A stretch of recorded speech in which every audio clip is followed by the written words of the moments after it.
तो दोस्तों, अगर आपके सामने कोई भी स्पेस का नाम लेता है तो आपके दिमाग में सबसे पहले स्पेस की एक अमेजिंग इमेज बन जाता ही होगा, जहां बहुत सारे खूबसूरत स्टार, बहुत बड़े बड़े प्लैनेट्स होंगे। लेकिन अगर आपको मैं ये कहूं कि इसी स्पेस में अगर आप गुम हो जाएं और वहां दूर दूर तक आपका मदद करने वाला कोई ना हो, देन आप इस स्पेस के दलदल में फंसते ही चले जाएंगे। तो हाँ, आज हम जिस मूवी के बारे में बात करने वाले हैं उसका नाम है ग्रेविटी, जिसे देखकर हम भी इस इंसिडेंट को थोड़ा एक्सपीरियंस ले पाएंगे। सो बिना किसी देरी के शुरू करते हैं।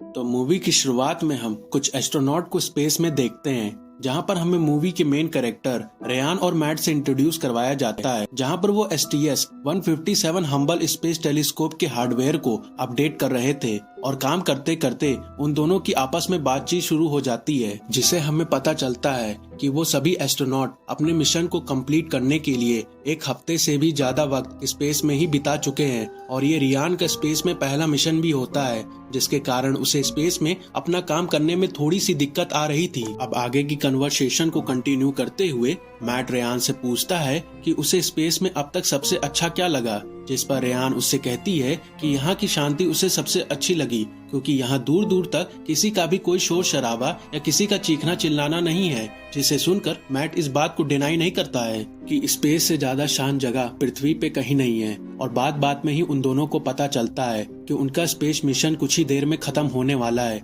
कि तभी मैट को मिशन कंट्रोल से कॉल आता है कि वो और उसके सारे क्रूमेट्स जल्दी मिशन को खत्म करके अपनी स्पेसशिप के पास पहुंच जाएं, क्योंकि रूस ने अपने गुप्त सैटेलाइट को सेल्फ डिस्ट्रक्ट कर दिया है, जिसके कारण पूरे स्पेस में उसके स्पेयर पार्ट्स इधर उधर बिखर चुके हैं और ये स्पेयर पार्ट्स उनकी स्पेसशिप को भी खराब कर सकते हैं। पर मैट उनकी और भी बातों को सुन पाता कि तभी उनका कम्युनिकेशन कंट्रोल सेंटर से टूट जाता है और देखते ही देखते मैट के सामने बहुत सारे स्पेयर पार्ट्स बिखरने लगते हैं, जिसके कारण आसपास की सैटेलाइट अपने आप ही तबाह हो जाते हैं। इसीलिए मैट अपने सारे क्रूमेट्स को स्पेसशिप की तरफ बढ़ने के लिए कहता है, लेकिन इसके लिए बहुत देर हो चुकी थी, क्योंकि उनकी स्पेसशिप का एक पैनल जहां पर रेयान मौजूद होती है वो पहले से टूट चुका था, जिससे रेयान स्पेसशिप से बहुत दूर फ्लोट करने लगती है और इसके कारण उसके स्पेस सूट में अवेलेबल ऑक्सीजन भी बहुत कम होने लगता है। रेयान स्पेस में फ्लोट करते करते उन लोगों से इतना दूर हो चुकी थी कि जिसके कारण उसका बाकी लोगों के साथ का कम्युनिकेशन ही टूट जाता है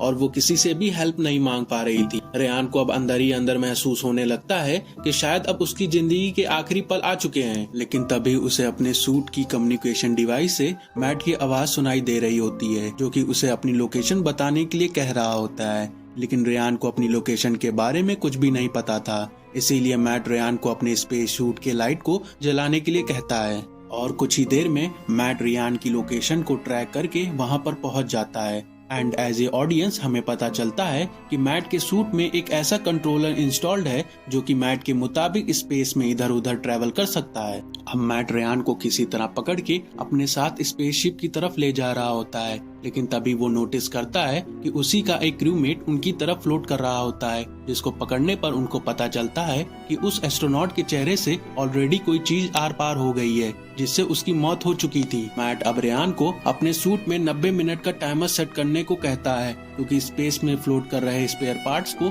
ऑर्बिट का चक्कर लगाने में ऑलमोस्ट 90 मिनट का वक्त लग रहा था और 90 मिनट के बाद वो पार्ट्स वापस उन्हीं के रास्ते में आ सकते हैं, जिससे उनकी मौत भी शायद उन्हीं के क्रू मेंबर जैसे हो सकती है। अब वो दोनों किसी तरह स्पेसशिप के पास तो पहुंच जाते हैं, लेकिन वहां पर पहुंचने पर उन्हें पता चलता है कि उनके बाकी बचे हुए क्रू मेंबर भी उस हादसे के कारण मर चुके हैं और उनका स्पेसशिप भी पूरी तरह से बर्बाद हो चुका है। इसीलिए मैट रेयान को अपने साथ इंटरनेशनल स्पेस स्टेशन की तरफ चलने के लिए कहता है, क्योंकि शायद वहां पहुंचकर वो लोग वापस पृथ्वी की तरफ जा सकते हैं। लेकिन रास्ते में ही मैट के स्पेस सूट की पावर धीरे धीरे कम हो रही थी और वहीं रेयान की स्पेस सूट का ऑक्सीजन लेवल सिर्फ 1% बचा था। पर फिर भी वो किसी तरह इंटरनेशनल स्पेस स्टेशन के पास तो पहुंच जाते हैं, पर वहां पहुंचकर उनको पता चलता है कि उस स्पेस स्टेशन के पास कोई भी मौजूद नहीं था और वहां पर पृथ्वी पे जाने के लिए कोई चीज अवेलेबल नहीं थी। इसीलिए मैट रेयान को कहता है कि शायद स्पेसशिप के अंदर अभी भी 2 से 3 स्पेस कैप्सूल तो होंगे ही,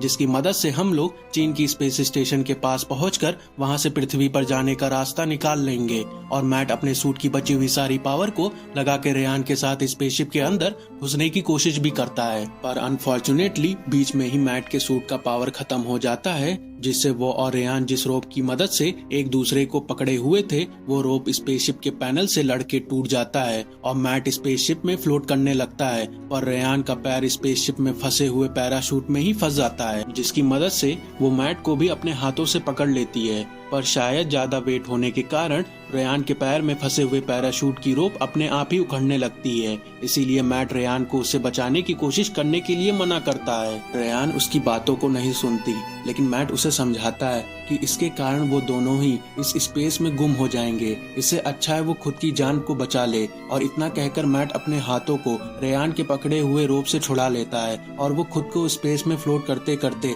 दूर चला जाता है। ऐसा करके वो रेयान की लाइफ को तो बचा लेता है, पर रेयान स्पेसशिप के अंदर पहुंचकर खुद को थोड़ा सा सेफ फील कर पाती है, क्योंकि उसके सूट का ऑक्सीजन लेवल ना के बराबर था। इसके बाद वो स्पेसशिप के कम्युनिकेशन सेंटर के अंदर जाकर मैट से बात करने की कोशिश करती है, पर इसका कोई भी फायदा नहीं होता। वहीं दूसरी तरफ स्पेसशिप में आग लगना शुरू हो जाती है, जिसे किसी तरह बच के रेयान स्पेस कैप्सूल के अंदर घुस जाती है और उसे चलाने की कोशिश करती है, पर वो स्पेस कैप्सूल उस पैराशूट के रोप से बहुत बुरी तरह से बंधा हुआ था, जिसके कारण स्पेस कैप्सूल बहुत तेजी से स्पेसशिप की तरफ बढ़ रहा होता है। लेकिन किसी तरह रेयान स्पेस कैप्सूल को कंट्रोल करके खुद की जान को बचा लेती है। अब वो स्पेस कैप्सूल से बाहर निकलकर उन सारी रोप को काटने लगती है, जिससे वो स्पेस कैप्सूल वहां से निकल पाए, और तभी उसके स्पेस सूट के 90 मिनट का टाइमर खत्म हो जाता है। देखते ही देखते वहां पर बहुत सारे स्पेयर पार्ट्स उसकी तरफ तेजी से बढ़ने लगते हैं, जिससे बचने के लिए वो वापस कैप्सूल के अंदर घुस जाती है और उसे स्टार्ट करने की कोशिश करती है।